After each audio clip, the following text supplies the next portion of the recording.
You have been sold to the Apache." That night, the words echoed through Arabella Washington's world like thunder. Her knees nearly gave out inside the burning walls of Fort Benson as every gaze turned toward her trembling figure. "Father, please," she whispered, her voice breaking. But Colonel Washington's icy glare silenced her. "This is your punishment, Arabella," he declared, his voice carrying across the fort like a death sentence. "Your disgrace ends today." The soldiers exchanged uneasy looks. The traders shifted uncomfortably. Even the Apache scouts watching from the shadows seemed intrigued. At 23, Arabella had committed what her father saw as the ultimate sin. She had rejected every suitor he'd chosen for her. Her beauty, her defiance, her refusal to be broken, all of it had led to this moment. Yet what no one knew was that the Apache warrior waiting for her was not what anyone expected. Behind those fierce eyes lay a secret that would change everything. A secret that would turn her punishment into something no one had ever witnessed before. As the sun began to sink, it bathed Fort Owens in blood-red light. But this was only the beginning of an unbelievable story. Her very existence had always been a reminder of her father's disappointment, a trace of her mother's fragile bloodline. Chief Maka stood silently before them, tall and proud, as Colonel Washington addressed him. "As agreed," the colonel said, "I offer my daughter as assurance for the land treaty. She will serve your people as you see fit." Arabella's heart froze as her father's words sealed her fate. The Apache warrior stepped forward, cautious but resolute. When his hand reached for her, her skin burned with fear and confusion. "Where are you taking me?" she breathed. "Does my father accept this?" The warrior's movements were calm, dignified. "Sky teaches," he said quietly, his mouth curving in the faintest smile. That night, Arabella realized her captor had become her protector. Hidden within a valley guarded by towering red cliffs, Maka led Arabella into the Apache village. Children paused their play and women looked up from their work. Their gazes were curious, but not hostile. Arabella clutched the tattered shawl around her shoulders. Painfully aware of her disheveled state, "Come," Maka said. An older woman appeared, her face like a map of the desert, her sharp eyes assessing. She spoke rapidly to Maka in their language. He responded calmly, sometimes gesturing toward Arabella. "This is Nali," Maka explained.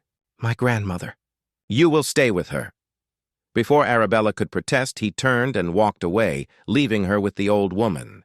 Nali motioned for her to enter the dwelling. Inside was neat and warm, woven mats on the floor, clay pots arranged carefully along the walls. Nali pointed to a mat near the fire, then to a pot of water. The message was clear. This was her space, and she was welcome to refresh herself. That night, Arabella watched from the doorway as the village moved through its quiet rhythm. Children helped without complaint, women worked together grinding corn and preparing food, and the men returned from hunting, sharing their catch evenly. The chaos she had expected wasn't there. These were not the savages her father had described. Instead, she saw a community bound by cooperation and respect. When Nali brought her a bowl of stew, Arabella accepted it gratefully. "Thank you," she said softly. The old woman didn't understand the words, but she recognized the feeling. She patted Arabella's hand and returned to her meal. Later, as darkness fell and the fires burned across the village, Arabella saw Maka seated among the elders. Surrounded by his people, he no longer looked like a silent, stoic guide, but a leader, peaceful and respected. For the first time since her father's betrayal, Arabella felt a flicker of hope. Maybe this punishment could become something entirely different. Days passed, and Arabella struggled to find her place. Her soft hands blistered with every chore. Her clumsy attempts to grind corn or carry baskets often ended in frustration. The women did not mock her, but their sidelong glances said enough. One morning, Nali handed her a clay pot and pointed toward the stream. Fetching water, a simple task. But when Arabella filled the pot, it was too heavy to lift. Halfway back to the village, it slipped from her grasp and shattered on the rocks. She stared at the broken pieces, tears filling her eyes. She knelt to gather the fragments, cutting her finger on the sharp edge, when a shadow fell across her. Looking up, she saw Maka. She braced for anger or scolding, but instead he knelt beside her, gently taking her injured hand and examining the cut. From a pouch at his waist, he took a small bundle of herbs, pressing them against the wound. The bleeding stopped. "Leave it," he said softly, handing her a smaller water skin. "Start with what you can carry." The simple wisdom in his words struck her deeply. He wasn't lowering his expectations. He was teaching her to grow stronger, little by little. That evening, she noticed him watching her as she helped Nolly prepare the evening meal. When their eyes met, he didn't look away. Instead, he nodded, a small gesture of acknowledgement. The next day, he appeared at Nolly's dwelling with a bundle of plants. Through gestures and patient words, he began teaching Arabella the ways of healing herbs. His patience surprised her. Even when she mixed the wrong leaves or forgot their names, he never showed frustration. "Why are you helping me?" she finally asked. Maka considered her question. "You are not what your father believes," he said quietly. "And you are not what you believe either." His words lingered in her heart long after he left. For the first time in her life, someone saw beyond her faults, beyond her father's judgment, and saw possibility. Weeks turned into months. The heat of summer gave way to the cool nights of autumn. Arabella's hands grew stronger, her skin tanned beneath the sun, and the small water pot was replaced by larger ones. The women of the tribe no longer looked at her with curiosity. They welcomed her into their circles, shared tea with her, and began teaching her their language and ways. When the harvest moon hung high in the sky, Maka approached Arabella as she sat outside Nolly's dwelling, weaving a basket. "Come," he said simply. Curious, she followed him out of the village, climbing a narrow path that wound through the cliffs. They walked in silence until they reached a rocky ledge overlooking the valley. Below them, the village shimmered like stars scattered across the earth. Maka sat on a flat rock and gestured for her to join him. From a small leather pouch, he drew out a wooden flute, its surface etched with intricate carvings. "My father made this," he explained, running his fingers over the designs. "He taught me that when words fail, music speaks." He lifted the flute to his lips and began to play. The melody that flowed out was haunting, an unforgettable song about finding beauty in a wild, untamed world. Arabella closed her eyes, letting the music wash over her. When the final note faded into the night, she opened them again and found Maka watching her closely. "It's beautiful," she whispered. "Like you," he replied softly, his voice low and sure. Arabella caught her breath. No one had ever called her beautiful before. All her life, she had been treated as a burden, a disappointment. Yet in Maka's eyes, she saw no judgment, only admiration and truth. "Your father only saw what you could not do," Maka said. "He never saw your strength, your kindness, your quick mind." He gestured toward the village below. "My people do." Tears welled in her eyes. "I thought I was nothing," she admitted. "Here," Maka said gently. "You are becoming yourself." He hesitated, then reached for her hand, touching it lightly. "That's why I accepted you that day, not as a punishment, but as a possibility." Beneath the vast desert sky, with the village glowing softly below, something between them changed. A quiet understanding formed, something that transcended the circumstances that had brought them together. When Maka returned to Nolly's dwelling that night, Arabella realized something astonishing. What had begun as her greatest humiliation had somehow become the path to her freedom. Then came the first snowfall of winter. A hunter arrived breathless with news. White men were approaching from the east. "Your father," Maka said gravely. "He wears the blue coat." Terror gripped Arabella's heart. Why would he come back? "He left me here." "Perhaps he regrets his decision," Maka offered, though his tone suggested he doubted it. That night the tribal council gathered. Arabella, now fluent enough in their language, listened as they debated. Some argued for an immediate move to the winter grounds. Others insisted on staying. "This is our land by ancient right," one elder said firmly. Finally, Maka spoke. "We will not flee," he declared. "But we will not fight unless forced to. The anger of these white men is not against our people, it is against me and her." He nodded toward Arabella. After the council dispersed, Maka approached her quietly. "You must decide," he said. "If your father has come to take you back, will you go?" 6 months earlier, Arabella would have leapt at the chance to return to civilization, to baths, proper beds, familiar food, and her own language. But now the thought filled her with dread.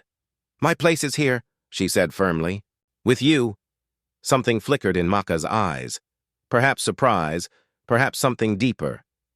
He touched her cheek gently. "Then we face this together." The next day, 12 soldiers rode into the valley, led by a man with hard eyes and a clenched jaw. Behind them rode Colonel Washington himself, still proud, though weariness lined his face. The Apache gathered at the village entrance, standing firm and unafraid. Maka stood tall in their center, and Arabella was by his side. When Washington saw his daughter, his eyes widened. "Arabella!" "You're alive, thank God," he cried. "We've come to rescue you from these savages." His familiar voice, once a source of comfort, now made her stomach twist. She stood her ground. "Father, I don't need rescuing." His expression darkened. "Don't be absurd. Look at you, dressed in animal skins, living among heathens. Whatever they've done to you ends today." Maka stepped forward, raising his hand in peace. "She makes her own choice," he said carefully in English. "Not yours." "Not mine." Washington's face flushed with anger. "How dare you speak to me that way?" "I am her father," Arabella interrupted, her voice stronger than he had ever heard it. "And I choose to stay. This is madness." He barked. "Lieutenant, take her now!" But the Apache warriors shifted subtly, forming a protective circle around Maka and Arabella. The lieutenant hesitated, then glanced at Maka. "Colonel," he said quietly, "they're not attacking." "Do as I command," Washington snapped. He turned to his daughter, lowering his voice. "My dear, you've been confused, I can see that. This ordeal has changed you. But I've arranged a marriage for you with a good man in Boston, one who overlooks your past mistakes." Arabella shook her head. "No, father. Here I've found what you never gave me, respect, purpose, and belonging." Washington's patience snapped. "You're bewitched," he hissed. "I won't leave you here." The air was thick with tension. Then suddenly a gunshot rang out. Maka moved instantly, shielding Arabella. But the bullet struck another warrior who had stepped forward to protect the chief. Chaos erupted, but it wasn't a battle. The lieutenant raised his hand. "Cease fire!" he shouted. His voice cut through the panic. Then, turning to Arabella, he said gently, "Miss Washington, are you certain about your decision?" She met his eyes, more certain than ever. When the soldiers finally withdrew with her father, Arabella hurried to help the wounded warrior. Maka's voice was quiet as he joined her. "Your father did not kill me," he said. "He killed the man who stood for what we are." Arabella touched his hand. "Then we must live for him." Spring returned to the valley with wildflowers and new life. Arabella's skin had bronzed under the desert sun. Her once elaborate hair was now braided simply, decorated with beads and feathers. But the greatest change was within her spirit. Where once there had been fear and pride, now there was peace and strength. The tribe called her Nara, meaning heaven beneath the earth. Nali had given her the name, saying that Arabella's eyes reflected the vastness of the sky. As a healer, she combined the remedies Nali had taught her with the knowledge she remembered from her grandmother's books. The children no longer stared at her for her pale skin or height. They ran to her with scrapes and fevers. Knowing her gentle hands brought comfort. And Maka, the man who had once been given her as punishment, became her husband, blessed by the tribal elders in the Apache way. One warm afternoon, while Arabella was gathering herbs by the stream, a scout arrived with news. Visitors were coming, not soldiers this time, but travelers. Among them was a thin woman in practical clothes carrying notebooks. She introduced herself as Margaret Fulton, a reporter from the Boston Herald. "I've come to interview you, Miss Washington," she said eagerly. Your story has become quite famous in the East. Arabella exchanged a glance with Maka, who nodded encouragingly. My name, she said with a calm smile, is Nara now. But yes, I was once Arabella Washington. Margaret's eyes sparkled. You caused quite a stir. An aristocrat's daughter who chose not to return to civilization, but to remain with the Apache chief who was meant to own her. People are fascinated, Arabella smiled faintly. Is that how they tell it? That I was traded like an object? Margaret looked embarrassed. Some less reputable papers framed it that way. That's why I'm here, to tell the truth. Arabella took Maka's hand. Then tell them this, she said softly. I was never captured. I was freed. Years passed and the seasons turned like pages in a book. Now known only as Nara, Arabella and Maka built a life rich with purpose and love. Though they never had children of their own, they became beloved figures to the tribe's youth, teachers of balance between the old ways and the changing world beyond the valley. Their story, the proud daughter and the Apache chief, became legend, retold across the plains and far beyond. Margaret Fulton's article sparked curiosity and even changed how some in the East viewed the native people of the West. When Nali passed peacefully in her sleep, Nara took her place as healer and wise woman of the tribe. Her dwelling became a sanctuary for young Apache women, and sometimes even brave white women from nearby settlements, who came seeking guidance and learning. Maka's hair turned silver with time, but his calm strength never faded. Together, they helped their people navigate the delicate balance between settlers, officials, and tradition, bridging two worlds. On the 20th anniversary of her arrival, Nara and Maka sat together on the same ledge where he had once played his flute. Below them, the village had grown, modernized in small ways, yet still true to its heart. Do you ever regret it? Maka asked, his English now smooth after years of evening conversations. Staying with me? Nara smiled and took his weathered hand in hers. Not for a moment. My father thought he condemned me to a life of suffering. Instead, he gave me the greatest gift. He gave me the chance to discover who I truly am. Maka nodded, his eyes reflecting the setting sun. When your father brought you that day, the others thought I was a fool to accept you. They saw only a burden, a soft woman who would never survive our ways. And what did you see? She asked, though she already knew. I saw a woman who could bring richness to this harsh land, he said quietly. He touched her cheek. I saw you. As night fell and the stars appeared above, Nara thought of the strange path that had led her there, from rejection to belonging, from shame to pride, from punishment to love. What her father had meant as her deepest humiliation had become her greatest blessing. In losing everything she thought defined her, she had found what truly mattered, love that looked beyond appearances and purpose born from compassion. And at last, she was home.